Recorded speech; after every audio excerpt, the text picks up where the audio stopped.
It's go time.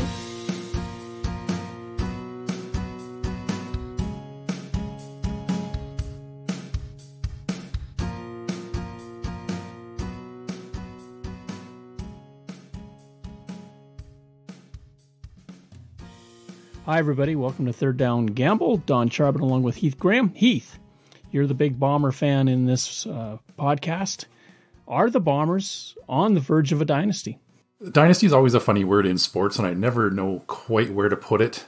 I would say winning 3 out of 4 would be in that dynasty territory, especially in the CFL. Okay, this is the fourth time that a team has played in 4 consecutive Grey Cups.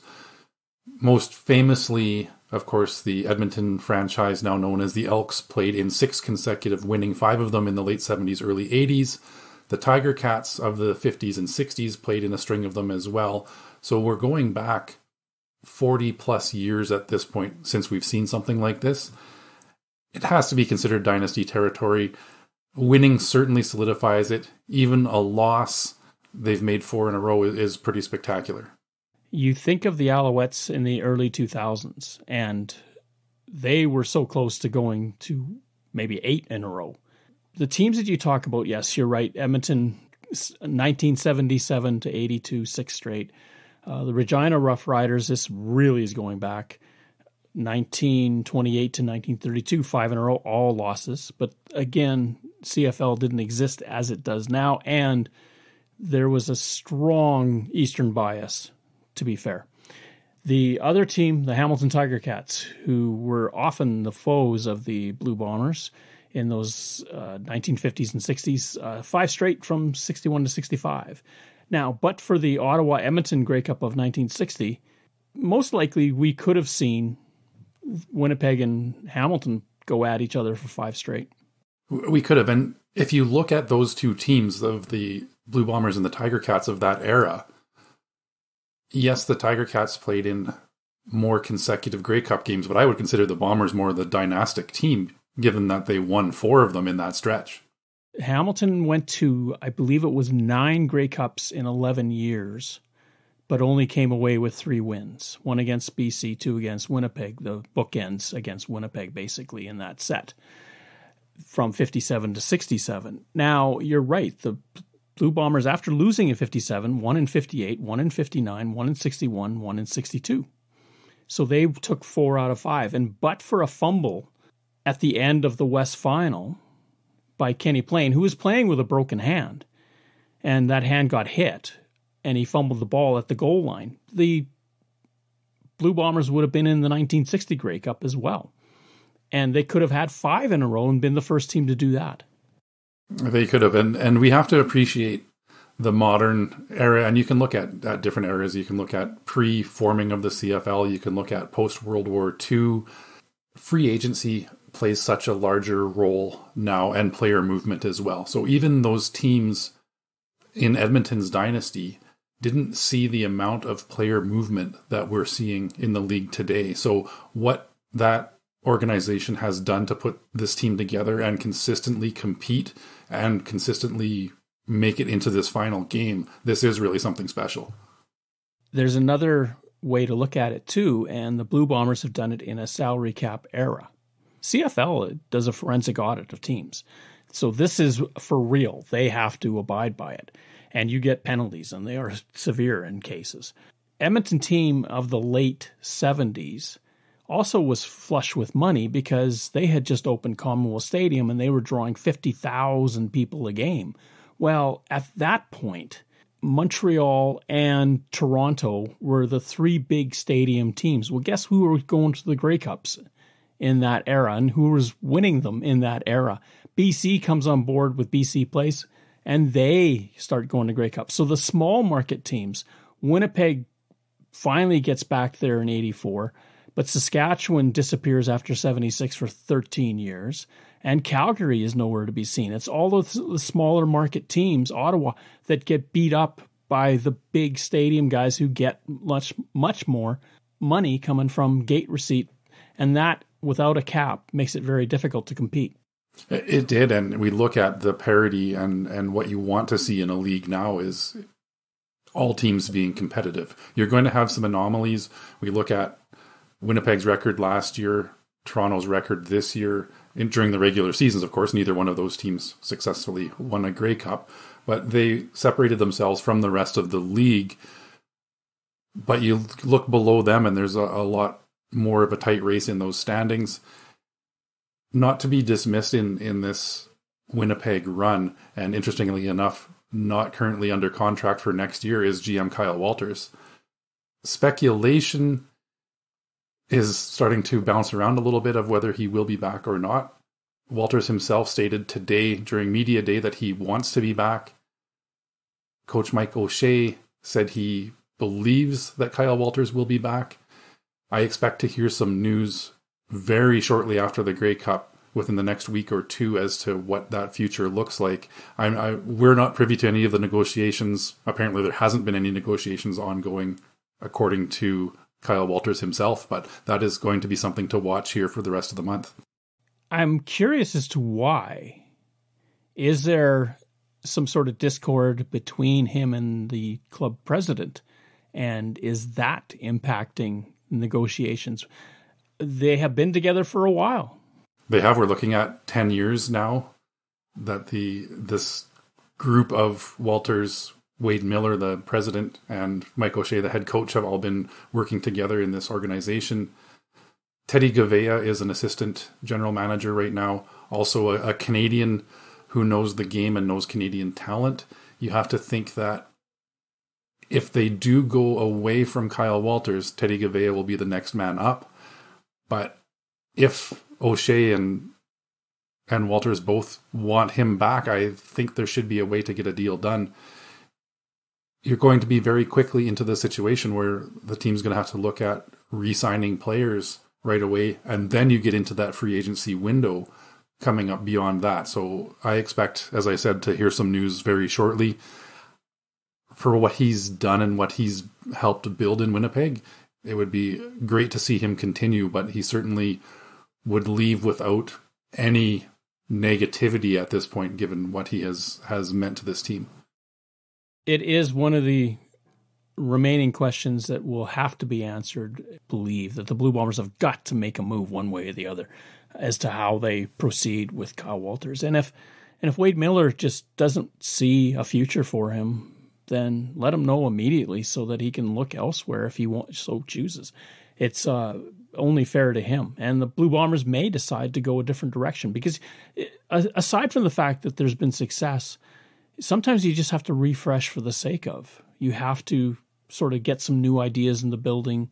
You do, and we've talked over the last couple of seasons about the age of that veteran core of the Bombers as well. So I would suspect, especially if they win this Sunday, that there's going to be some retirement announcements in the near future. There's going to be some more pieces to the puzzle to come in. So maybe a fresh start, a fresh look at general manager is something they're going to need as well.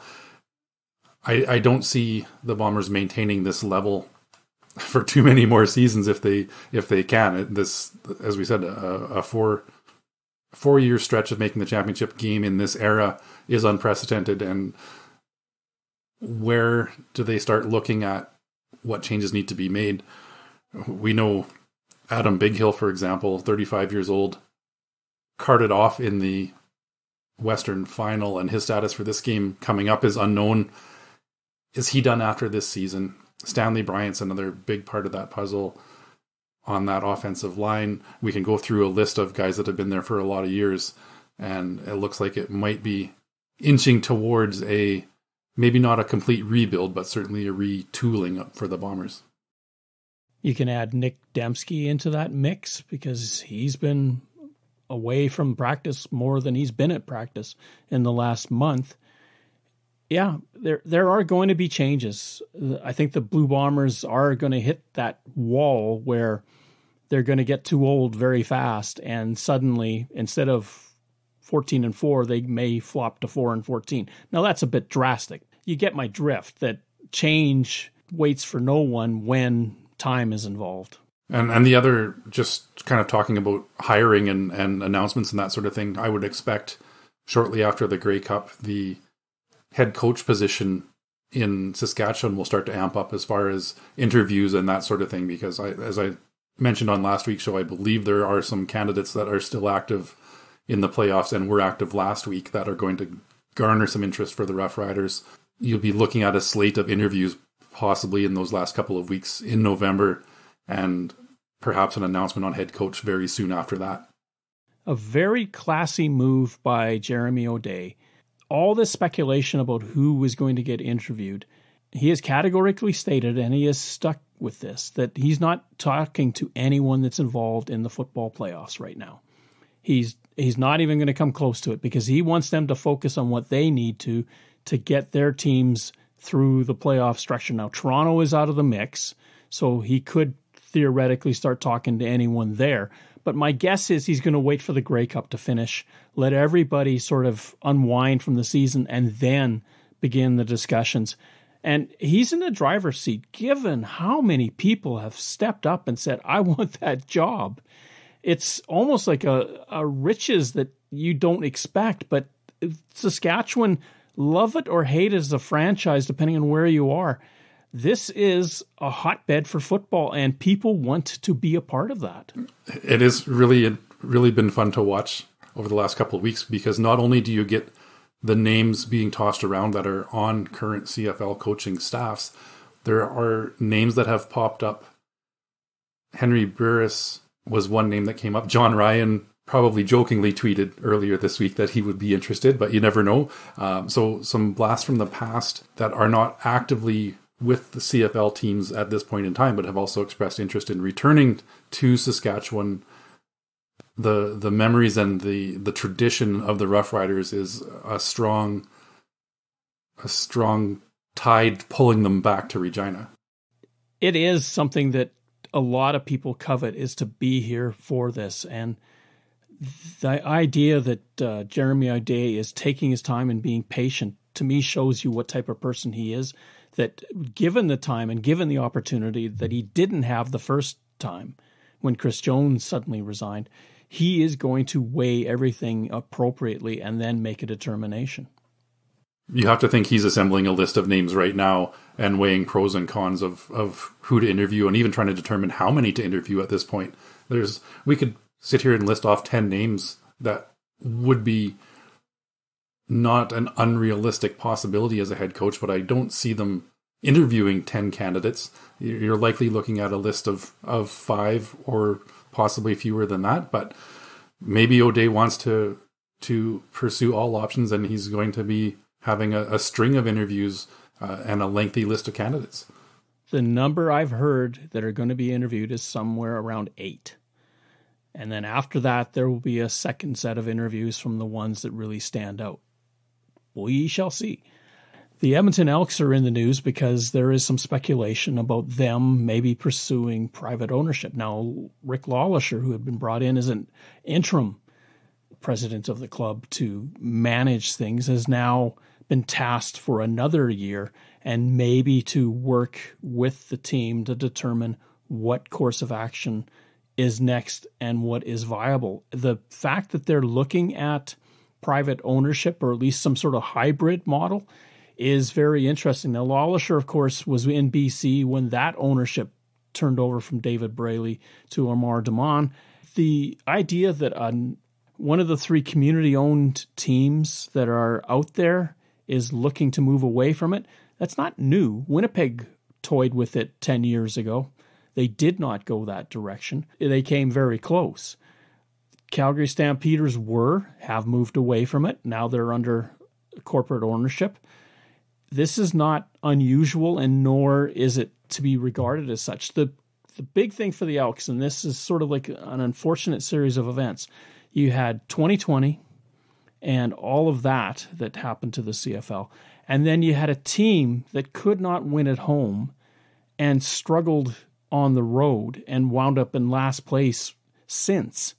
And that didn't help with gate revenue, and we know that gate drives everything. So where Edmonton in the late 70s and early 80s could sign checks for anything, they're balance is not as great as it once was. Now, there was talk that they had a $10 million reserve, whether or not that's been eaten into. The Rough Riders back in the 80s, the Stampeders back in the 80s, both had season ticket challenges that they had to go to telethons and try to drive up the fan base. In both cases, it worked. Have the Elks thought of that? Most likely. Do they want to go that route? Probably not. So with Lawlisher right now, there's a lot of behind-the-scenes discussion about where this ownership is going to go. Personally, and I guess this is being somebody who's lived in the prairies their entire life, I do like the community-owned teams and the structure of them. I guess if you're looking at interest in privatizing, it shows to some degree the strength of this league as well. We've gone through new ownership in BC. We've gone through new ownership in Montreal. Randy Ambrosie mentioned earlier in his State of the League address that they are speaking with a very interested potential owner of a 10th team in the East as well. So there is enough interest in owning CFL teams that there might be some private options that are worth exploring. I would like to see the Elks continue the way they have, and I know the struggles of the last couple of years does make that board of directors have to look at the bottom line and reevaluate where things are. It looks like they have gained a little bit of momentum towards the end of this 2023 season. They have a likely bona fide star in Trey Ford coming back as a new face of the franchise, so that might pique enough interest to reinvigorate the community spirit in Edmonton and help to right the ship as far as that deficit that they've seen over the last couple of years goes. And again, as I started this with my preamble, they've had a very rough go of it because of 20, 21, 22, and now 23, where things just, they couldn't go more wrong in so many different ways for that franchise. You're right, they did show signs of life coming out of the Labor Day weekend, where they took out the Stampeders for one and then started to get back into the mix, and attendance came back as a result of that. I kind of think that with Trey Ford there, and he's still on a very team-friendly contract, he would be fantastic for your season ticket drive. One of the things that came out of the State of the League address is that the stats system still isn't up to speed. This speaks to two things. And I know there was some talk about this at the press conference. If it was me, I would never have abandoned what you have. I would have run this in parallel. They said it wasn't probably tenable to do both. I don't know that was exactly the way I would look at it, but it is more expensive, more time consuming. Maybe it would have tasked the people doing the stats too much to have to enter two different data points, but you could have figured out in a different way where the old system goes out first, the new system comes out second. And there you go. The other part of it is that Genius Sports really got, in a sense, a real rude awakening to how significantly different Canadian football is to American football, college or pro. I will give Commissioner Randy Ambrosie some credit when the question was asked, and it was the first question thrown to him at his State of the League address. He took ownership of it and admitted that there was failure. He admitted that it is not to the level where they wanted or believed it was going to be. And he said they took a calculated risk that didn't pay off. There is, by everything we've seen, some great tools with this new system that, once fully implemented, are going to be a bit of a wow factor and change how we evaluate information and the amount of information that we will be able to get as fans, as media, as players, as coaches, everybody involved. There are growing pains with that, and we're certainly experiencing them now. They are going to have a lengthy off season where they need to invest the time to get this right, and that may mean running simulations to see where the data is. I'm definitely not an IT guy. That's not my strength, so I can't even imagine what is involved in this process. But the short-term pain for long-term gain is still visible in the future. It's just that the short-term pain has been a little bit more painful than the league had anticipated. To be fair, though, in the last, I would say, 8 weeks, the stats packages that we get, where in the first part of the season, we'd get an error code coming back to us saying, oops, this wasn't right, this didn't come out right. Steve Daniel and Jeff Creever were just going crazy trying to catch everything and correct it so that we had relevant and accurate stats. In the back half of the season, maybe they've gotten better at catching it before the package comes out. I am amazed that they dealt with this and with such class. You never heard a complaint from either one of them. This was huge for all the crews to try to figure this out. And the top two just took it on the chin for what it was worth because they're the face of the stats department. It wasn't their call, but they did everything possible to make it work. In the most part, the real-time stats are still where the bugaboo is, where on game day during the game that there are sometimes discrepancies. It's not that they're not being accounted properly. In other words, if it was a 2nd and 7 and they got 8, it's down on the sheet properly. It's just how is that being processed into the computer and how does it output it? And that's where some of the problems are. It's more for game day betting especially, but it's also for the guys doing the broadcasts. Now, having said all of that, if you're doing a broadcast and you think that Chad Kelly has thrown 9 completions for 108 yards and you find out the next day he actually completed 10 for 112, does it really make a difference? It doesn't. It's the real-time stuff can be frustrating. I know the weekend of the semifinal games, I wasn't in front of my TV the entire day, so I was on my phone trying to get some information. And before the BC Calgary game had even started, they had posted a final score on that one. It happened to match the Montreal Hamilton game, so obviously it was just a cut and paste more than anything. But you know, I was a bit surprised to look. I'm like, oh, what time does that game start? Pulled up the phone and saw a final, and I thought, well, the other game just ended 2 minutes ago. This isn't real, but what is going on?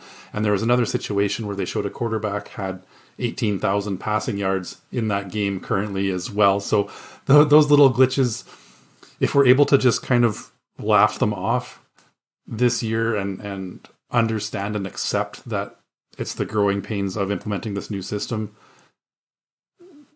nobody's going to lose sleep over it other than the people that are trying to implement this system themselves. We'll get through it. I do think they need to take the time to make sure it is right moving into kickoff for next season. Even TSN itself makes mistakes. They had the little banner showing the best seasons by a quarterback in terms of win-loss ratio. And they showed Kenny playing in the 40s. Well, Kenny Payne didn't come to the CFL until the 50s. So there was no way he had that kind of stat. And they got it corrected by the time they went back to it during the game, and they had an appropriate photo of Kenny. Ultimately, everybody makes mistakes. Own them and move forward. I'm so impressed with the CFL stats department. They have been absolutely amazing to us, and anytime we have a request, and I can't thank them enough. 2nd down. 2 games in the Canadian Football League last weekend, and boy, do we have some stuff to talk about. The Montreal Alouettes upset the Toronto Argonauts 38-12, and it all started on the opening drive where Marc-Antoine Dequoy picks off a sidearm pass from Chad Kelly and goes 101 yards the other way for the interception touchdown. It just set the tone for the game. The Argonauts never seemed to get sorted out. Chad Kelly had his worst game as an Argonaut. I don't know if I can talk enough about the difference maker that Marc-Antoine Dequoy has been for the Montreal Alouettes this year. What a breakout season. A French-Canadian star in Montreal. It's absolutely something that the Alouettes should and are embracing.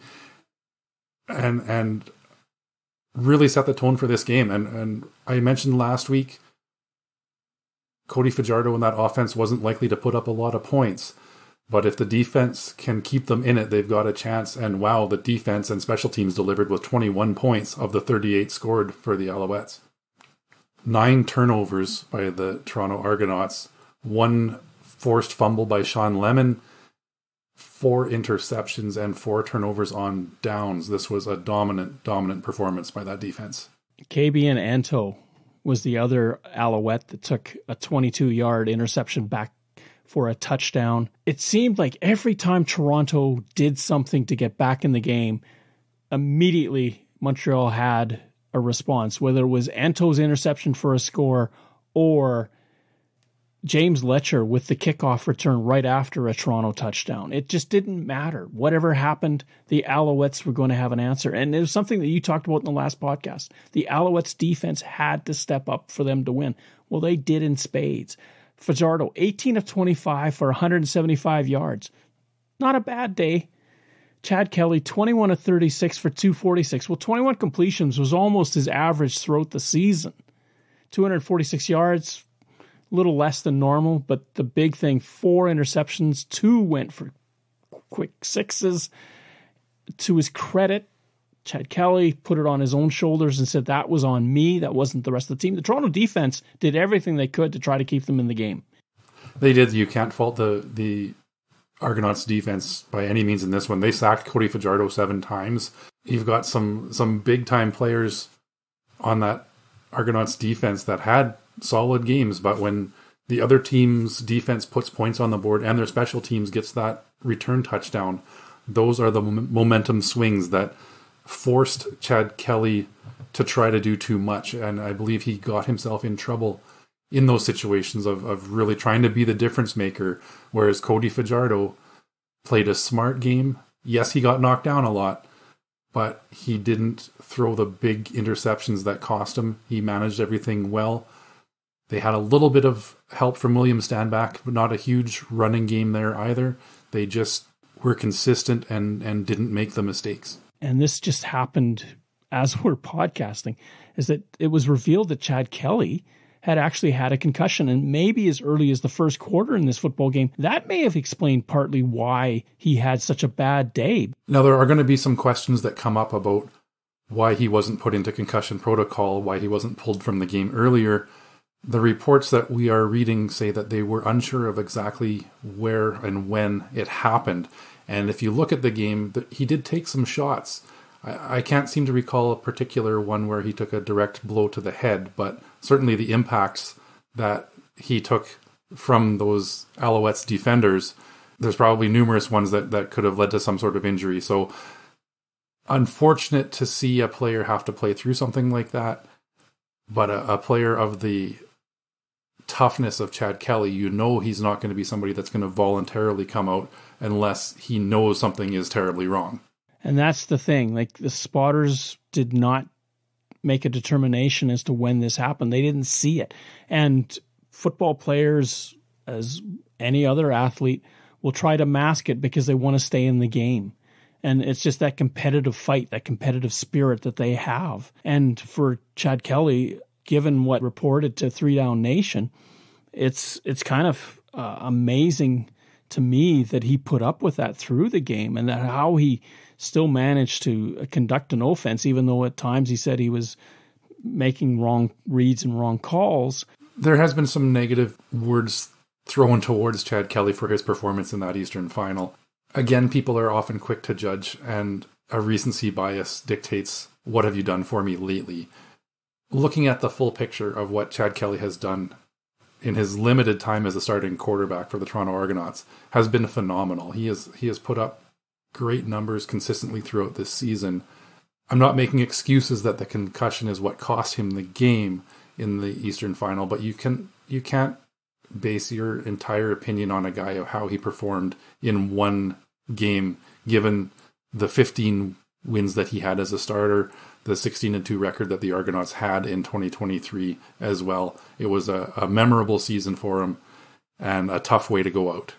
twice on downs. It was a 3rd and 1 or less, and they left Chad Kelly in, something they hadn't done all season. The Alouettes, who had lost all 3 times to the Argonauts, in fact, had never beaten a team with a better record than them all season, turned the tide on that stat. Was it the biggest upset in CFL history? Probably not. The Saskatchewan Roughriders in 1989 were vastly overmatched on paper, at least, when it came to their opponent. The Roughriders were 9-9, the Edmonton team 16-2, a gap of 7 wins between them, and the Roughriders won that. Ottawa 1981, 5-win team beat an 11-win Hamilton team. Had Ottawa finished the job in the Grey Cup, they would have been a 5-win Grey Cup champion. They came that close. Took a last play Dave Cutler field goal for Edmonton to win. And I think of the 2001 Grey Cup game as well, the Calgary Stampeders versus the Winnipeg Blue Bombers. Again, on paper, Winnipeg should have won that game handily. An 8-10 Stampeders team took home the Grey Cup that year as well. So I wouldn't put this on that same level. The Argos had a special season. I don't want to take away anything from them. There was a lot of talk about branding them as maybe the best CFL team ever earlier when the playoffs were about to start. And I think that was a bit of hyperbole and definitely premature. Once they bring home a Grey Cup with that 16-2 record, then you can start talking about the greatness all time. I wasn't a fan of that kind of talk and that kind of language. It's great for Toronto as a city to see the Argonauts have this kind of success. They had the largest crowd they've ever had for an Argos game at BMO Field, over 26,000 fans. That was huge, and I really hope that that momentum carries through into the 2024 season. Chad Kelly, he vows to be better. He wants to be back and lead this team as well. That speaks volumes of his character. He's somebody that they can really build that marketability around, especially in Toronto, given its proximity to Buffalo and the ties with his uncle Jim Kelly. It's a name recognition that's going to help. This was a positive season for the Argonauts, a disappointing and a bit premature to call them one of the greatest CFL teams ever assembled. The second game saw another rematch. The BC Lions were in Winnipeg to take on the Blue Bombers in the West Final, and the Lions were dominated by that Winnipeg defensive line. Vernon Adams Jr. was sacked relentlessly. We found out later that he was playing on a sprained MCL, which limited his mobility. Blue Bombers were just primed, ready, and that defensive line dominated. It did. You look at the numbers for Vernon Adams Jr., 13 completions, 9 sacks, and 3 interceptions. So he had one more completion than he did a disaster play, if you will. A very tough game. You cannot take anything away from the toughness and character of Vernon Adams Jr. He had an outstanding performance in the semifinal against the Stampeders. Didn't have that same magic against the Blue Bombers. The defensive line for the Bombers was huge. Willie Jefferson had 2 tackles, 2 knockdowns, 2 sacks. Jackson Jeffcoat got in on the knockdowns, causing an interception, and the sacks. You can go through that roster. Even losing Adam Bighill late in the first half didn't slow them down. Malik Clements came in relief, got a sack. Shane Gauthier stepped up in that linebacker spot as well. So it was really all elements of the defense. Demario Houston got another interception. Evan Holm had more pass knockdowns. Just going through that Winnipeg defensive roster, they all had fantastic games. And again, Zach Collaros didn't have to do too much. He just had to eliminate the mistakes. So he was 14 of 21, 158 yards, 0 touchdowns, 0 interceptions. Another key moment in the game was midway through the second quarter when Nick Hallett gets through, blocks a punt, recovers it, and then is pushed into the end zone for the touchdown. The quick six changed the tenor of the game. It was an 8-3 game at that point. It went to 15-3 right there. And but for the Hail Mary at the end of the first half when Justin McInnes catches a batted ball in the end zone for a touchdown, the BC Lions did not cross the Winnipeg 20-yard line even the Winnipeg 30-yard line with an offensive possession. The Hail Mary, I mean, you can call it a lucky play, you can call it a fluke play. It was drawn up to be a throw to that corner of the end zone. BC executed it. They got a little bit lucky probably on the tipped ball. A momentum shift for sure. The blocked punt by Nick Hallett was almost immaculate. I don't know if I've ever seen a player on a block come through that clean. He was in so quickly that he didn't even get his hands on the ball. He ran past and ended up blocking it with his hip. A real heads-up play to after you block a punt to be able to recover it, and that line just continued to push and carry him through to the end zone.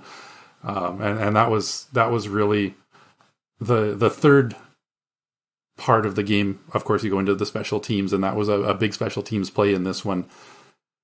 The kicking game wasn't quite as solid. We saw Sergio Castillo with a couple of misses, but the rest of that special teams roster for the Bombers had a pretty solid performance as well. Some, and I'll be one, that will argue that the BC Lions lost that football game on October the 6th in overtime, when Dominique Rhymes had a chance in regulation to go down, but chose to try to continue to score a touchdown.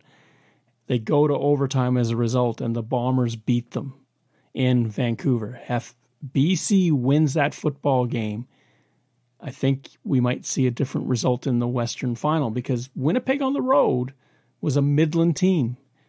They lost 3 times, and only the last game of the season against Calgary, when Calgary had kind of mailed it in, did they ever blow out anybody on the road. The rest of the time, they were in tough. They were. That is one that I'm sure the BC Lions will reflect on as a turning point for them this season, and they really let that opportunity to clinch first get away from them.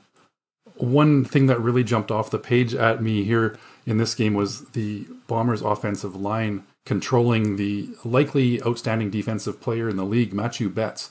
He was held without a tackle in this game, a real non-factor for somebody that had 18 sacks earlier this season. Third down. 110th Grey Cup is on the agenda for this Sunday. In Hamilton, the game is completely sold out. Amazing set of performances coming before the game. It should be just a great time. The Turf District is going to be there as well. We wish them all the best. The Bombers are installed as 8.5-point favorites in this game. Technically, it is a road game for them. Montreal is the hottest team in football with 7 in a row going into this championship game. First time ever that the Alouettes and the Blue Bombers have met.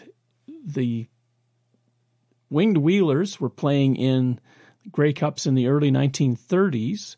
Winnipeg's showed up right after their tour was done, and the two just never seemed to get together. And in the modern era, that has never happened. One other matchup has never occurred. What is it? I'll probably get killed on this one, but I'm going to say Hamilton and Calgary have never met. That happened 9 years ago. Oh, yeah. No, my bad. Let's go for British Columbia and Ottawa. They have never met.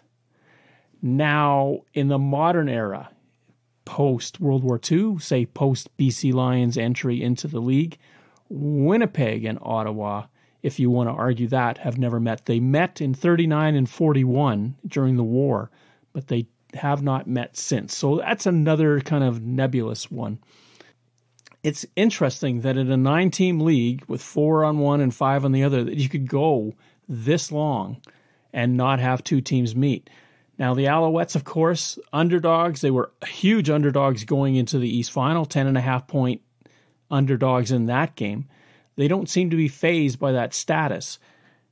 We cannot talk about the Alouettes without talking about Marc-Antoine Dequoy, Tyrese Beverett, Darnell Sankey, Sean Lemon, that defense, guys everywhere on that team that are just special. And the way they're playing, the way they're understanding Noel Thorpe's defense, they are scary.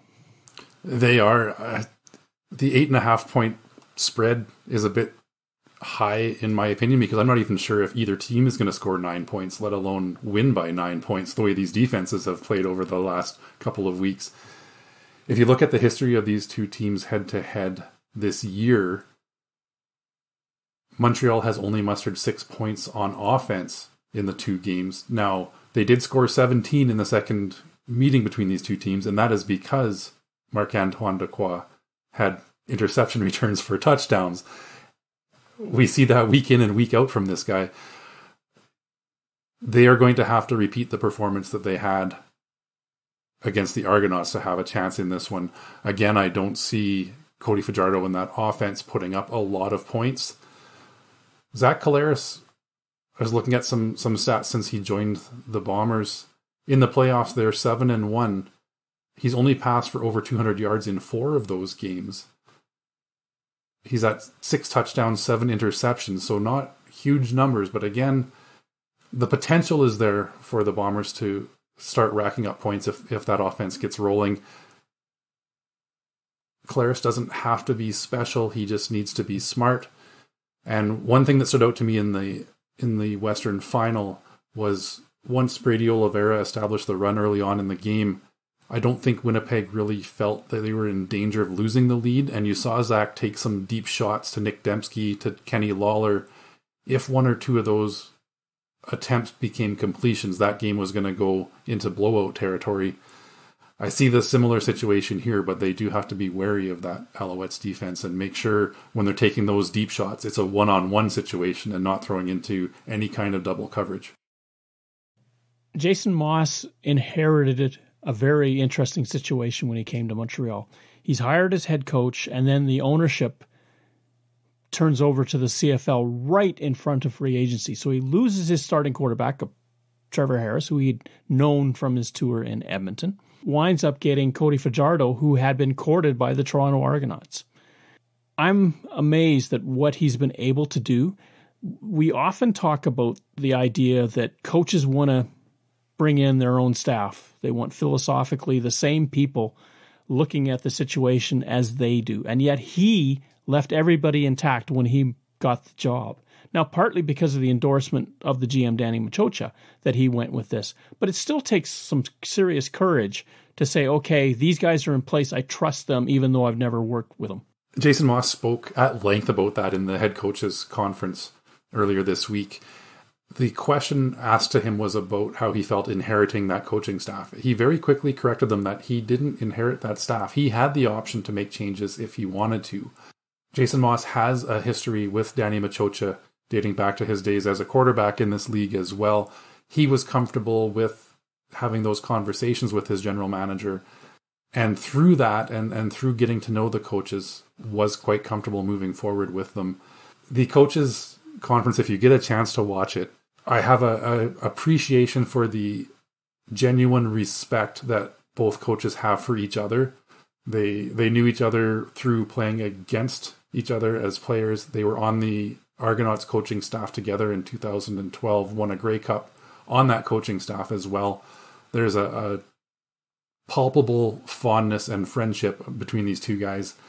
You weren't going to get any kind of the bulletin board material, if you will, from either one of them spouting off. It was a very respectful conference, but a lot of information given and a lot of respect shared between those two. You mentioned Zach Collaros and his playoff record. Cody Fajardo, this will be his first Grey Cup start. Zach Collaros, this will be his 5th. And he's 2-2 coming into this. The Blue Bombers, I don't know if they're value at 8.5-point favorites. Nick Dembski may be limited. Rashid Bailey was almost non-existent in that West final because of injury. It's given that Adam Bighill probably is not going to play. It just makes you wonder how that defense is going to be orchestrated, because let's face it, it's Adam Bighill that marshals everybody. It is. He's the general out there. He's the captain on field for that defense, calling the shots and calling the plays. There's no way you're going to keep him out of the stadium or off the sideline. Even if he had to cut that foot off to be there, he's going to be there in some capacity. Losing him on field will be a big loss from that perspective. As far as the talent of the linebacking core for Winnipeg, I don't see it being a huge drop off in the regard of athletic ability and ability to make a tackle, but it's the intangibles that he brings when he's on the field that is going to be felt. There's a lot of respect for Adam Bighill by a lot of all-star players on that Winnipeg defense. It's going to be a huge hole to fill from the leadership perspective, but at the same time, Mike O'Shea has built a culture on this team that I believe is going to help them band together even if he's not able to play. Zach Collaros seemed almost giddy at winning the West Final because of what happened in the fourth quarter in the 2022 Grey Cup, where his stat line was 2 interceptions and a blocked field goal in the fourth quarter. I'm wondering if there's this idea of redemption in his mind that I want to get this right. There likely is, and that's one of the things that you're never going to get any of these players to admit, given what they have been instructed by Mike O'Shea and the way he operates this team. There's been a lot of questions thrown at them about how special it is to go to 4 straight Grey Cups. Their responses have all been very similar of, we're looking at this one as one Grey Cup appearance. They talk about how it's not the same team because of all the changes that you do see on your roster year to year. There are several players that this is their first appearance in the Grey Cup, and they have to like their chances. And of course, Zach Collaros being champion is the first time that a quarterback has made it to 4 straight Grey Cups. However, you could argue that Orville Burke, and there's a name that probably very few remember, also went to 4 in a row. But in that mix, he had a 2-game total point Grey Cup in 1940. So technically he did start 4 in a row from 39 to 41, but 2 of those games were played in the same season. Remember, in the West Final, it was a sold-out IG Field, and the crowd there is just horrid for any other team coming in because they cannot get their signals out. This is the Grey Cup in Hamilton, where most likely there's going to be a little bit of bias towards the Montreal Alouettes. So the Bombers aren't going to get that home field advantage that they're so used to. And I wonder how, and it's sort of the same thing they went through in Regina last year, where even though Winnipeg was the closest center of the two playing, there was a lot of anti-Winnipeg sentiment in the crowd. One thing that's got to help them out, and Mike O'Shea described the Winnipeg fans as relentless in that Western Final. And they were. Adam Bighill says it's the loudest he has heard a crowd in his professional football career. One thing that has to help Winnipeg at this point, though, is they have gone into Hamilton in a Grey Cup and beat the Hamilton Tiger Cats recently in this run as well. So the fact that it's not even the Tiger Cats, but there are many guys on this roster who went into Hamilton previously, beat the Tiger Cats in a Grey Cup. They're not going to be intimidated by this crowd, no matter how much it turns in favor of the Alouettes. They know how to get the job done. They beat the Tiger Cats in overtime that year. They did not clock them like they had the year before. After all of that, now we're getting to the game itself. I'm almost putting the house that you're going to think the Blue Bombers are going to win, but will they cover? That is the tough question. As I said, the way these defenses are playing, I don't see this being a high-scoring game. To cover that spread, it might be a game that's a 21-9 game, which would give them the spread. I believe the Bombers will get it done. I'm going to pick them to cover on this one, even though they're not often a team that wins by huge margins on the road. The upset by the Alouettes has to give them a little bit of confidence. They can't get overconfident. I like their chances against the Owls in this one, so Bombers to cover. If you throw out the 3 losses that they had on the road, the Bombers' average margin of victory on the road was 8.5 points. Can Montreal do to Winnipeg in the first quarter what they did to Toronto and get them guessing themselves? If they can, if it's Dequoy, Beverette, somebody out there that makes a big play and turns the field around and even gets a score out of it, can they rattle the Blue Bombers? If they can, then Montreal's in this game. Winnipeg will not cover. I'm not convinced that the Blue Bombers, as you say, with their veteran presence, will get rattled that much. In that game that they won in Hamilton in overtime, they were on the verge of losing that game, but for a touch of a kickoff that it netted a team a single point. and a choice to give up a single point by Hamilton when they didn't really need to.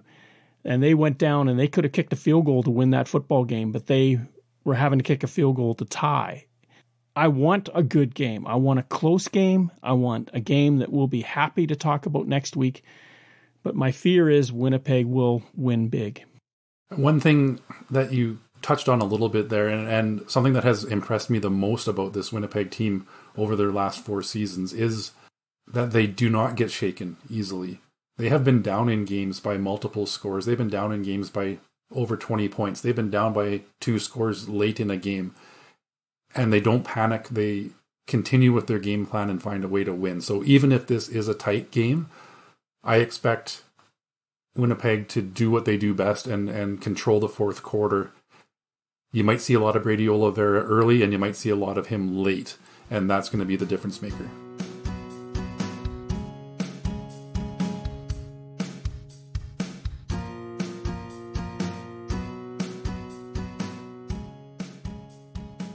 Thank you for listening to our show. Third Down Gamble is hosted on Podbean and can be found on Apple Podcasts, Google Podcasts, and Spotify. Follow us on Twitter at Third Down Gamble. Join us again at the Third Down Gamble podcast. Audio worth watching.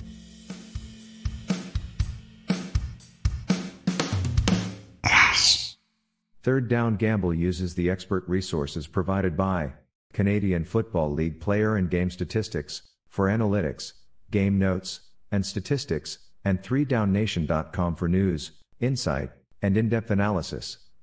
Please visit cfl.ca and 3downnation.com for the most up-to-date information on the Canadian Football League.